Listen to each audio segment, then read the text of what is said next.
Jaya Radha Madhava Punya Vihari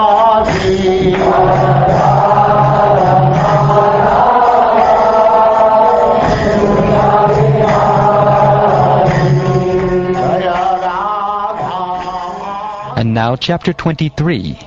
The demigods regain the heavenly planets.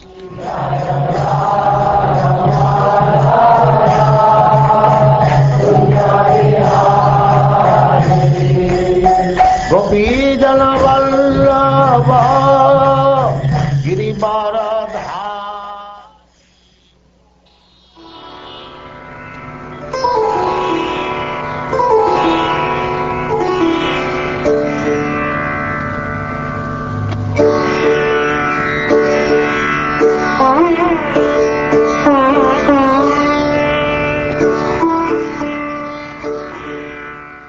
Shukdev Goswami said, when the Supreme, Ancient, Eternal Personality of Godhead had thus spoken to Bali Maharaj, who is universally accepted as a pure devotee of the Lord, and therefore a great soul, Bali Maharaj, his eyes filled with tears, his hands folded, and his voice faltering in devotional ecstasy, responded as follows.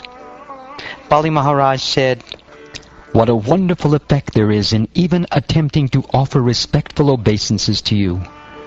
I merely endeavored to offer you obeisances, but nonetheless, the attempt was as successful as those of pure devotees. The causeless mercy you have shown to me, a fallen demon, was never achieved even by the demigods or the leaders of the various planets.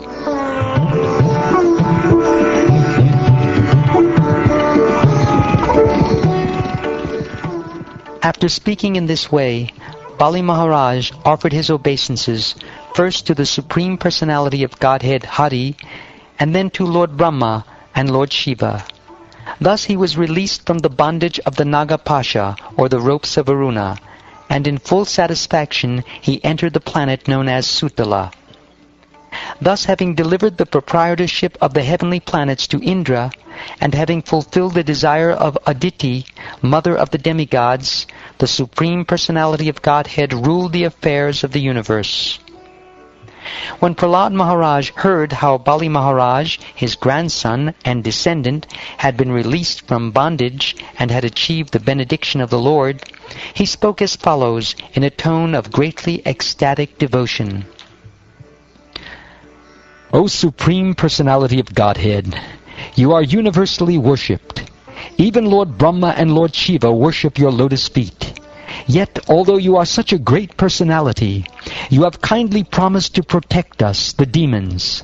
I think that such kindness has never been achieved even by Lord Brahma, Lord Shiva, or the goddess of fortune Lakshmi, what to speak of other demigods or common people. O supreme shelter of everyone, great personalities like Brahma enjoy their perfection simply by tasting the honey of rendering service at your lotus feet. But as for us, who are all rogues and debauchees born of an envious family of demons, how have we received your mercy? It has been possible only because your mercy is causeless. O my Lord, your pastimes are all wonderfully performed by your inconceivable spiritual energy. And by her perverted reflection, the material energy, you have created all the universes. As the supersoul of all living entities, you are aware of everything, and therefore you are certainly equal toward everyone. Nonetheless, you favor your devotees. This is not partiality, however, for your characteristic is just like that of a desire tree, which yields everything according to one's desire. My dear son Prahlad, all good fortune unto you. For the time being, please go to the place known as Sutala, and there enjoy happiness with your grandson and your other relatives and friends. You shall be able to see me there in my usual feature with conch shell, disc, club, and lotus in my hand. Because of your transcendental bliss due to always personally seeing me, you will have no further bondage to fruitive activities.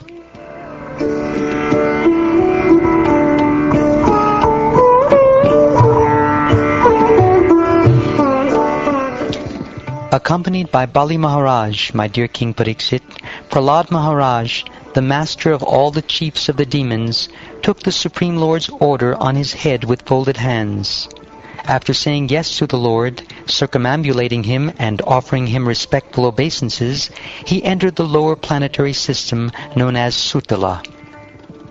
Hari, the Supreme Personality of Godhead, Narayan, thereafter addressed Shukracharya, who was sitting nearby in the midst of the assembly with the priests.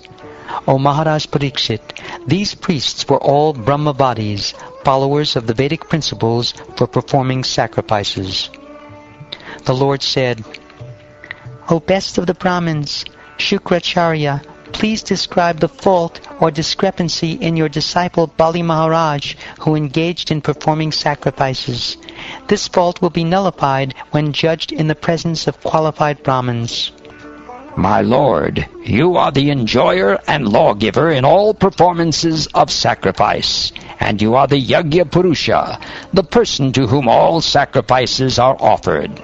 If one has fully satisfied you, where is the chance of discrepancies or faults in his performances of sacrifice? There may be discrepancies in pronouncing the mantras and observing the regulative principles, and moreover there may be discrepancies in regard to time, place, person, and paraphernalia. But when your lordship's holy name is chanted, everything becomes faultless.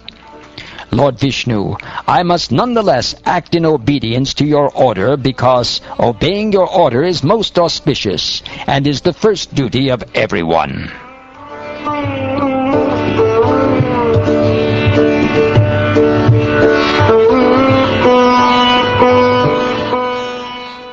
In this way, the most powerful Shukracharya accepted the order of the Supreme Personality of Godhead with full respect. Along with the best Brahmins, he began to compensate for the discrepancies in the sacrifices performed by Bali Maharaj. O King Pariksit, thus having taken all the land of Bali Maharaj by begging, the Supreme Personality of Godhead, Lord Vamanadev, delivered to his brother Indra all the land taken away by Indra's enemy. Lord Brahma, the master of King Daksha and all other Prajapatis, accompanied by all the demigods, the great saintly persons, the inhabitants of Pitraloka, the Manus, the Munis, and such leaders as Daksha, Bhrigu, and Angira, as well as Kartikeya and Lord Shiva, accepted Lord Vamanadev as the protector of everyone. He did this for the pleasure of Kashyapa Muni and his wife Aditi, and for the welfare of all the inhabitants of the universe, including their various leaders. O King Pariksit, Indra was considered the king of all the universe, but the demigods, headed by Lord Brahma, wanted Upendra, Lord Vamanadev, as the protector of the Vedas, the principles of religion, fame, opulence, auspiciousness, vows, elevation to the higher planetary system, and liberation. Thus they accepted Upendra, Lord Vamanadev, as the supreme master of everything. This decision made all living entities extremely happy. Thereafter, along with all the leaders of the heavenly planets, Indra, the king of heaven, placed Lord Vamanadev before him, and with the approval of Lord Brahma, brought him to the heavenly planet in a celestial airplane. Indra, king of heaven, being protected by the arms of Vamanadev, the Supreme Personality of Godhead, thus regained his rule of the three worlds, and was reinstated in his own position, supremely opulent, fearless, and fully satisfied. Lord Brahma, Lord Shiva, Lord Kartikeya, the great sage Bhrigu, other saintly persons, the inhabitants of Pitraloka, and all other living entities present, including the inhabitants of Siddhaloka and living entities who travel in outer space by airplane, all glorified the uncommon activities of Lord Vamanadev. O King, while chanting about and glorifying the Lord, they returned to their respective heavenly planets. They also praised the position of Aditi. O Maharaj Pariksit, pleasure of your dynasty, I have now described to you everything about the wonderful activities of the Supreme Personality of Godhead, Vamanadev. Those who hear about this are certainly freed from all the results of sinful activities. One who is subject to death cannot measure the glories of the Supreme Personality of Godhead, Trivikram, Lord Vishnu, any more than he can count the number of atoms on the entire planet Earth. No one, whether born already or destined to take birth, is able to do this. This has been sung by the great sage Vasishta. If one hears about the uncommon activities of the Supreme Personality of Godhead in his various incarnations, he is certainly elevated to the higher planetary system, or even brought back home, back to Godhead.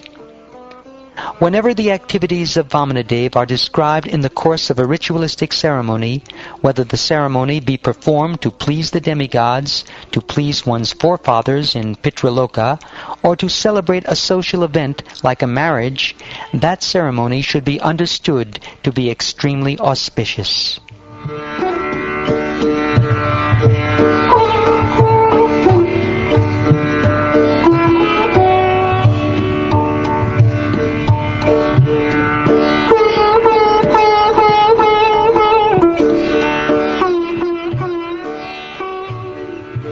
Thus ends the 23rd chapter of the 8th canto of the Srimad Bhagavatam, entitled, The Demigods Regain the Heavenly Planets.